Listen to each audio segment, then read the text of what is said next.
de las cabañas desde Jujuy, Misiones, Salta, Formosa, hasta La Pampa, hasta provincia de Buenos Aires, San Luis, en cualquier parte, nosotros podemos adaptar el biotipo de Braathor que nos va quedando cómodo y que va a ser funcional y productivo para cada uno de los ambientes. En este caso tenemos una cabaña que viene del norte de Entre Ríos, es una cabaña que busca un biotipo para el norte entrerriano, para donde ellos van a producir y donde ellos van a desenvolverse. La raza tiene una serie de normas y series de características productivas en donde hay que ir volcando datos para participar de la raza y para hacer para formar parte de cabañas Braathor. Nosotros a campo lo primero que hacemos es vamos a hacer inspecciones de los animales que se aprueban. No vamos a hacer inspecciones de animales que son rechazo. Lo que vamos a hacer es mirar principalmente generalidades de los animales. Afuera hay una hembra y acá adentro hay un macho. Y claramente ustedes lo primero que van a ver cuando entra un animal a la pista o entra a la manga, lo primero que van a ver es que el macho sea macho. Y eso no es una cosa menor. Y que la hembra, cuando entre la hembra a dar una vuelta, ustedes rápidamente entran a los corrales y se dan cuenta que es hembra. Eso tampoco es menor. Porque la cabeza del macho tiene que ser una cabeza de macho, la estructura de las paletas, de la conformación del abdomen, del tren posterior, tiene que ser una conformación de un animal realmente que querramos que sea reproductor de la raza. Como normas generales tenemos que tomar 5 normas generales que las anoté porque son importantes. La funcionalidad es una norma importante en la raza, la fertilidad, la colorimetría, la adaptabilidad al ambiente y la docilidad. Cualquiera de los 5 parámetros que estamos tomando no deben ser ni mayor ni menor cada uno en el lugar que lo quiera ubicar. Cada uno puede ubicarlo en el lugar que quiera, pero la fertilidad del animal no se negocia. Un animal que es macho reproductor tiene que ingresar a la pista, tenemos que ver que sea macho, que tenga toda la...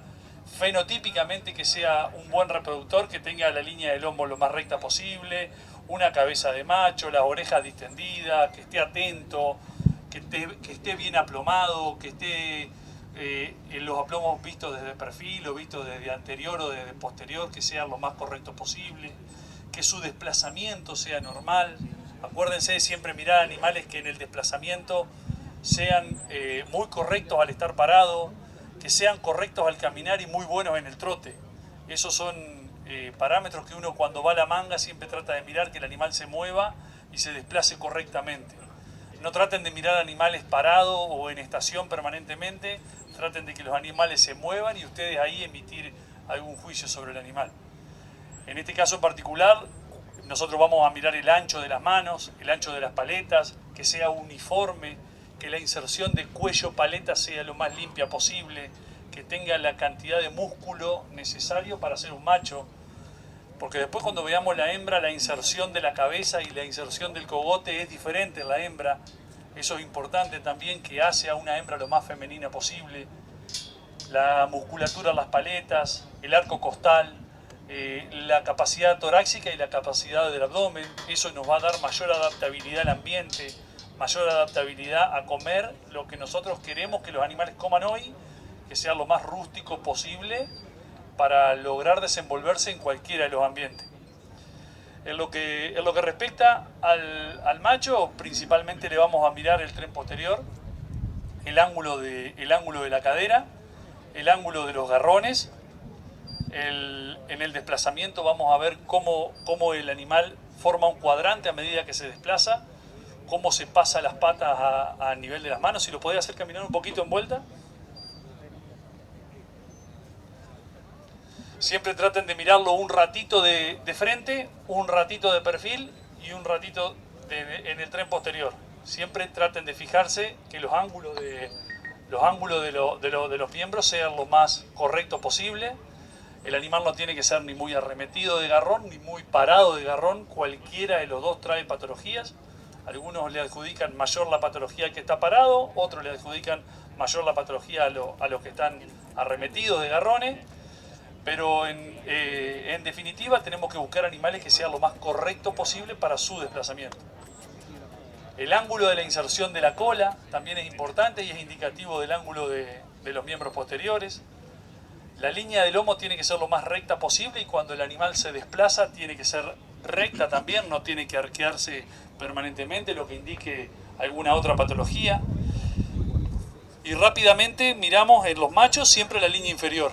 Es un tema muy importante, la raza trabaja mucho en ese tema de líneas inferiores. Es un tema no menor porque el animal cambia de categoría automáticamente con respecto a la línea inferior. Tenemos que mirar lo que es el ombligo y el prepucio. Cuando miramos el ombligo, analizamos el ombligo, los pliegues laterales, la perpendicularidad. Y cuando miramos el prepucio, miramos la verticalidad del prepucio, o lo horizontal que tiene, desde dónde se desprende, si tiene pliegues laterales en la panza o no tiene pliegues laterales, va a hacer que se mueva más o menos. Si tiene exposición de mucosa, si no la tiene. Y si tiene exposición de mucosa, si esa mucosa está seca o está húmeda. Son datos importantes porque el animal lo necesita para ir al campo a desenvolverse. Si las mucosas están resecas y resquebrajadas, son mucosas que tienen poca posibilidad de volver a guardarse dentro del prepucio y son mucosas que predisponen a las lastimaduras. Tanto laceraciones como úlceras, como un montón de patologías que vienen cuando el animal no logra retraer la mucosa del prepucio. El animal pasa del día a la noche de pasar a ser un toro reproductor a ser un toro rechazo. Para eso hay que tener mucho cuidado en eso, hay que ser muy observador y cada uno va a elegir los toros que le conviene para el campo que se va a desenvolver. Eso también es importante. En lo que respecta al manto de colorimetría, la raza exige que el animal tenga anteojeras en ambos ojos y que tenga pigmentación en ambos ojos. Va a depender de qué características estamos hablando. La raza siempre diferencia lo que es pigmentación ocular de anteojera. Es diferente, una cosa es la pigmentación que tiene en el borde del ojo, la pigmentación ocular propiamente dicha, y otra cosa es la anteojera que tiene el animal. La raza pide que en ambos ojos tenga pigmentación, parcial o total, pero que lo tenga en ambos ojos. Si el animal en alguno de los ojos no tiene pigmentación, ese animal es rechazo. En lo que respecta al manto, siempre se pide que sea un manto pampizado, que tenga algo de blanco en la zona ventral, en la zona de los miembros y en la cola. Hay algo que no les comenté, que no hice referencia, pero todos saben cuando uno cruza dos razas puras qué es lo que se forma, ¿no? Va a depender directamente, y hago a colación esto, porque cuando uno cruza Brahman con Hereford puro, la F1, la primera F1, que es el primer cruzamiento, por lo general salen animales que son barcinos, que son animales que son chorreados, como quien dice. No sé si alguno lo llama de alguna otra forma, nosotros lo llamamos barcino. Esos animales son contemplados hasta la categoría de controlados, que son registros preparatorios. La raza Braford se caracteriza a ser una raza que está avanzando de abajo hacia arriba. Uno comienza con las vacas de rodeo base, el primer cruzamiento es controlado, el segundo cruzamiento es registrado, avanzado y definitivo. Esos son los pasos que hay que seguir para hacer los cruzamientos para que lleguen a registros definitivos. Cuando uno pasa de registro preparatorio a registro avanzado, los animales que son barcino, que tienen la presencia de barcinismo en el manto, bajan de categoría a registro controlado. También es importante, nosotros que estamos viendo permanentemente animales de registros que son avanzados o de registro alto, como quien dice, de registros avanzados dentro de lo preparatorio, que cuando uno hace el cruzamiento para ascender de categoría, siempre tiene que haber el padre tiene que ser una generación más que la madre que pretendemos. ¿Se entiende? Si nosotros cruzamos una vaca que es de registro base, siempre vamos a tratar de cruzar con un toro que sea controlado, para que la cría sea controlada. Cuando cruzamos una vaca de registro controlado, vamos a tratar o que el toro sea controlado o que el toro sea de registros superiores a la vaca, para que sea. Si uno quiere mantener permanentemente en el registro controlado, la raza te lo permite siempre y cuando vos le hagas ADN al toro para corroborar que es el padre, y mantenemos la vaca controlada. Una vaca controlada con un toro controlado anotando los registros y llevando los registros al sistema, te da un ternero registrado, que vendría a ser un paso más adelante. Y como es una raza sintética, permanentemente en esos cruzamientos hay que estar atento para que la raza permanentemente siga en generaciones hacia arriba, ¿no? Está perfecto. Está. Sobre testículo lo obvié, porque vamos a ir más rápido de lo pronosticado. Con respecto a los testículos, nosotros siempre pedimos que los testículos tengan colorimetría, que sean de color marrón, como quien dice, como el manto. Los testículos blancos no son rechazo, son animales que no son rechazo, ni tampoco son observados, pero nosotros lo que pedimos es que tenga colorimetría para la parte térmica del testículo. Siempre miramos los testículos sin tocar, que sean simétricos, que estén desprendidos del abdomen, que tengan movilidad, que asciendan y que desciendan, y cuando uno los palpa, que sean de tono firme, que no sean duros, que sean de tono firme, que tengan el mismo tono en ambos testículos y que asciendan y que desciendan lo más libre posible. Con respecto a la hembra, cuando entra la manga sin muchas observaciones, tenemos que ver y de corroborar que sea una hembra lo que entra a la manga. Por ahí es una obviedad lo que digo, pero no tenemos que buscar esas hembras que son cargadas de cogote, cargadas de paleta, toscas, duras, y que su desplazamiento es duro. Siempre tenemos que buscar que la hembra sea femenina, lo más femenina posible, que la cara ya indique la feminidad de la misma, que tenga un cogote desprendido, lo más limpio posible, paletas delicadas, firmes, que no sea sin carga muscular, pero que sea paletas delicadas, diferente a la del macho. Un buen volumen en el abdomen, un buen arco costal y, muy importante, el ángulo de la cadera, el ancho y el largo de la cadera. El ancho de los isquiones, que va a formar el canal del parto, muy importante.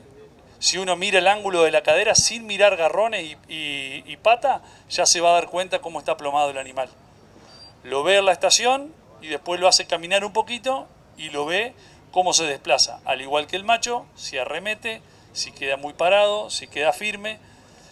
Pero el ángulo de la cadera y el ancho de cadera va a dar el canal del parto de la hembra, que es un tema sumamente fundamental y no menor. Que sea larga, lo más prolija y homogénea en su línea superior, y en su línea inferior también mirar el ombligo, la formación del ombligo, si tiene pliegues laterales, si no lo tiene, si el ombligo deriva desde el pecho y si deriva desde la ubre. Son acotaciones observables, no son rechazables. Y si nos vamos al tren posterior, volvemos a mirar el anca, la encoladura, si está muy arriba o está muy abajo. Acuérdense que el sacro hace, cuando las encoladuras son altas, el sacro hace una línea hacia abajo y achica el ángulo de la cadera, achica el cierre de la cadera. Y que el animal tenga una vulva bien presencial, una vulva lo más notoria posible y marcada. Por ahí vamos a notar aquellas hembras que entran al corral, que son muy masculinas, muy toscas, muy firmes de cuello, que a su vez todas esas hembras, cuando la pasa y las aparta a un corral, las vulvas son chicas, son de coloración negra y por lo general son hembras que tienden a ser masculinas. Eso a la raza es rechazo. Y eso hay que prestarle mucha atención. Un tema sumamente importante también en la hembra es observar la ubre. Si está parida, si no está parida, son datos que hay que preguntarle siempre al cabañero. Y en la ubre hay que mirar bien los cuartos, que tenga bien la presencia de los 4 cuartos, los ligamentos, el ligamento medio y los ligamentos laterales de la ubre, que los pezones sean lo más prolijo y simétrico posible, más si la hembra está mamada en algún momento, es mejor mirar eso, que no estén desproporcionados, porque son, todos saben que los pezones muy grandes o los pezones desproporcionados, que en los cruzamientos se agravan esa patología, son hembras que le dificulta el amamantamiento para los terneros. Y la gente de campo lo entiende directamente. En el primer parto ya sabe cuáles son las hembras complicadas para mamar el ternero. Con respecto al doble músculo, es una patología totalmente aparte, donde se nota en los cruzamientos, en donde se cruza una raza europea con una raza índica. Los dobles músculos se marcan en la altura de la paleta, en la altura de las costillas se arma como un crucifijo, en la altura de las costillas y en el arco intercostal, y en la altura del tren posterior se marca perfectamente una línea que se ingresa entre el semimembranoso y semitendinoso, bien a la línea del anca cuando uno lo mira. Los animales de doble músculo por lo general son animales compactos, muy cortos, también son animales poco profundos, animales que en el desplazamiento se desplazan mal porque tienen un desplazamiento muy cortito, tienen poca movilidad de las articulaciones. Y cuando uno le mira la vulva a la hembra, le mira una vulva chiquitita, una vulva como una gota, pero muy chica. Tiene unos pezones que por lo general son pezones casi como rudimentarios, y son motivo de rechazo en la raza. En el macho también se suelen ver menores, con testículos, también son chicos los testículos, son un poco más ovales y son de circunferencia chica. Lo que pasa es que en los campos, esas hembras, nosotros como inspectores o como la asociación, son motivo de rechazo. La gente que participa de la asociación, o sea, todos los cabañeros, tienen que volcar información permanentemente de los animales.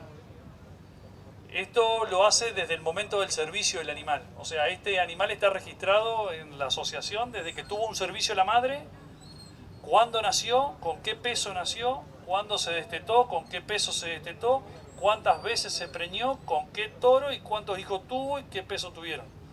Y un montón de datos más de DEPS. Eso hace que la información sea como por obligación volcarla a la asociación.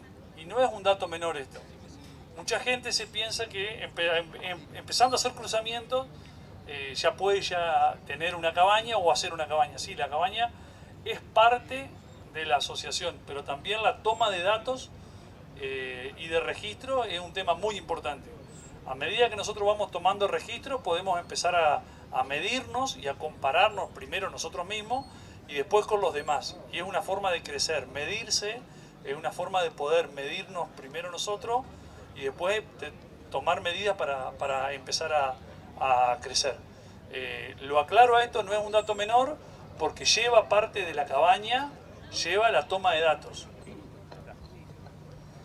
Bueno, gracias Matías. Lo que justamente hoy queríamos es hablar un poco de la parte productiva. Matías explicó bien todas las características de la raza, qué es lo que buscamos y qué es lo que podemos hacer productivamente.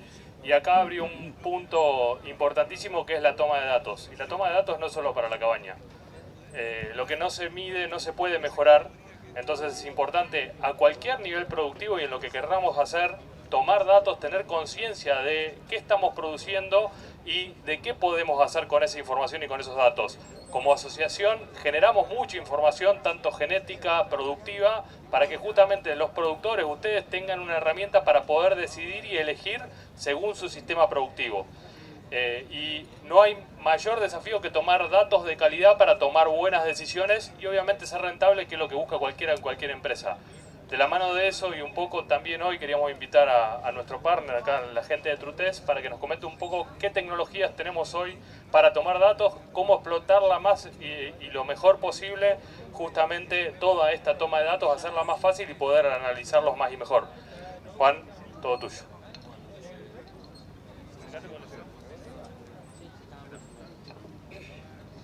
Bueno, buenas tardes a todos. Mi nombre es Juan Manuel, soy asesor técnico y comercial de Datamars en Argentina. Bueno, primero agradecer a la asociación, a Diego obviamente por la invitación y comentarles un poco lo que venimos trabajando hace ya tiempo. Bueno, justamente para poder ser el nexo, ¿no?, entre lo que pasa en la manga, entre la realidad productiva y demás, y la gestión de dichos establecimientos, lo que se han desarrollado son diferentes herramientas que ayudan al relevamiento de estos datos y a transformar esa realidad o esos hechos y esas decisiones que se van tomando en datos que se puedan plasmar en estadísticas y demás para generar información, que esa información obviamente tiene un valor comercial, tiene un valor de gestión también. Para eso, hoy lo que estamos proponiendo es un modelo de caravana electrónica, sí, que es una caravana botón igual a las caravanas convencionales, con un bobinado de cobre y un chip adentro, que tiene una numeración que es única e inviolable. Hoy ya está válido para SENASA, o sea, es optativo, se puede caravanear todo electrónicamente para hacer todos los trámites con SENASA, ventas, compras, rendiciones sanitarias y demás. Y bueno, la caravana electrónica básicamente lo que es un distintivo para cada uno de los animales, que lo que hace es darle un número de identificación. Nosotros a ese número de identificación animal lo que hacemos dentro de los distintos sistemas es empezar a enlazarle información, empezar a enlazarle datos, mejor dicho, para poder generar información. Esos datos pueden ser desde la raza, el origen, padre, madre, toda la genealogía, planes sanitarios, empezar a enlazar todo ese tipo de datos para ver los resultados en consecuencia a qué son, ¿sí? Si di un tratamiento para un desparasitario o lo que sea, si me rindió, si no me rindió, empezar a medir ganancias y demás. Acá lo que tengo al lado mío es un lector de caravanas, que es 100% necesario para trabajar con caravanas electrónicas, obviamente. Esto lo que hace es irradiar una caravana electrónica. Esto trabaja en baja frecuencia, o sea, se puede leer de a una sola caravana. Esto irradia la caravana electrónica y la caravana electrónica me devuelve un número, ¿sí? A ese número dentro de este lector yo puedo empezar a agregarle datos. O sea, solamente con las caravanas electrónicas y el lector yo ya puedo empezar a tener una trazabilidad electrónica directamente, ¿sí? Al lado lo que se ve es el cabezal de una balanza, es el monitor XR5000. Este monitor ya tiene la capacidad de registrar diferentes tipos de caravanas, ya sea caravana electrónica, el RP de los animales, caravanas visuales, caravanas de manejo, y empezar a asociar múltiples datos a esas identificaciones, ¿sí? ¿Para qué sirve tener dos identificaciones? Es una de las preguntas que me suelen hacer mucho. En el caso de que se pierda esta caravana electrónica, que se pierde mucho menos que la visual, pero se puede perder, yo lo que puedo hacer es con el RP del animal, escribirlo directamente y traer la ficha técnica de ese animal. Y nunca voy a perder la trazabilidad de ese animal, ¿sí? Lo que busco con eso es tener un sistema de doble trazabilidad y no perder el historial de los animales, que es lo que realmente a mí me importa, más allá del número de caravana electrónica que tenga o lo que sea, ¿sí? Este equipo lo que puede hacer es registrar todos los datos que le vamos a ir cargando, desde genealogía, planes sanitarios, rendimientos y demás, y además ya mide el peso. Esto con un sistema de celdas o kit de conversión para básculas mecánicas y demás, esto empieza a medir el peso, ¿sí? Se pesa y se registra. Cada animal se identifica, se pesa y se registra. Y a partir de un segundo pesaje yo ya puedo empezar a ver una curva de crecimiento o cómo viene evolucionando ese animal. Entonces, a partir de un segundo pesaje yo ya tengo una ganancia diaria media de ese animal y entonces veo qué animal es más eficiente que otro. Entonces yo puedo hacer un corte y decir, bueno, los animales que ganaron menos de X número en determinado momento, me voy a quedar con el 80% mejor y el 20% que no llegó o no rindió de la manera que yo quería, lo voy a sacar del campo juntamente para empezar a ser más eficiente en el consumo del alimento que tengo disponible, ¿no? Eso como para citar un ejemplo. A partir de un tercer pesaje ya puedo empezar a tener mediciones periódicas, es decir, desde la primera vez que yo empecé a pesar ese animal, pasando por un pesaje intermedio, tengo el resultado de ese bloque y después tengo un resultado que es total, desde el primer pesaje hasta el último. Entonces yo empiezo a tener disponibles esos datos y a poder comparar inmediatamente en la manga. Todos los cálculos y todo lo va realizando directamente en la manga. Entonces yo en la manga ya puedo empezar a clasificar la hacienda y a segregar en cuanto a resultados directamente, ¿sí? Eso es lo que compete a este tipo de equipo.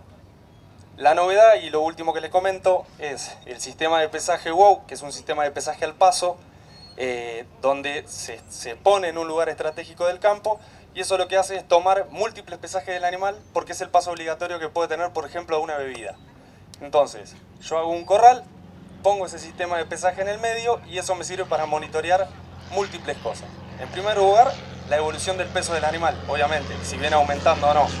En el caso de un rodeo de cría, se puede decir, puedo largar todas las vacas preñadas a un lote y si tengo la caída de, no sé, 30, 40 kilos de una vaca, puedo llegar a deducir que puede ser un aborto. Entonces ya puedo ir directamente con el bastón electrónico, buscar la vaca que corresponde y ya la saco directamente del campo. O veo qué es lo que le pasó, ¿sí? Ese es un sistema que va conectado a la nube, igual que todos estos equipos, y hay una plataforma que analiza esos datos y tira gráficos demasiado sencillos, o sea, legibles para cualquiera, ¿sí? Donde yo puedo ir determinando objetivos para los diferentes rodeos y ver cómo vienen evolucionando los animales en cuanto al objetivo que yo les fui planteando. Los equipos todos tienen memoria interna, o sea, todo esto va a parar a la memoria del equipo en formato de planilla de Excel, ¿sí? Y esa planilla de Excel yo la puedo descargar al celular vía Bluetooth o por cable a una computadora y ya tengo una planilla de Excel común y corriente. Esa planilla de Excel, si la tengo en el celular, la puedo mandar por WhatsApp, por mail, por cualquier vía. Y lo mismo en la computadora. Puedo alimentar software de gestión, cualquiera sea el software de gestión. Podemos modificar esa planilla de Excel, darle el formato que necesita cada una de las administraciones y ahí directamente ya se alimentan los software y empiezan a ser compatibles y a tener una línea más directa, digamos, entre lo que pasa en el campo y el software de gestión. Existe otro formato de caravanas, que son las caravanas reutilizables. Esas no son válidas para SENASA.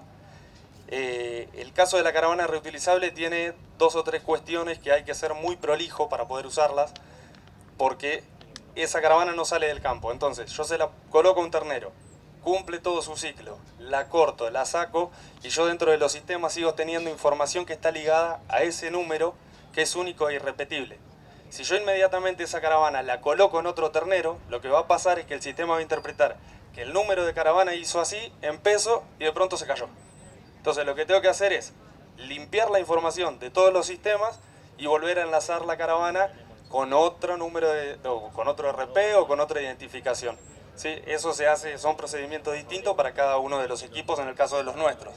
Lo mismo para los software de gestión, son procedimientos distintos y esa es la gran diferencia que por ahí puede haber en precisión, cuando hablamos de precisión, entre la caravana de SENASA y la caravana reutilizable.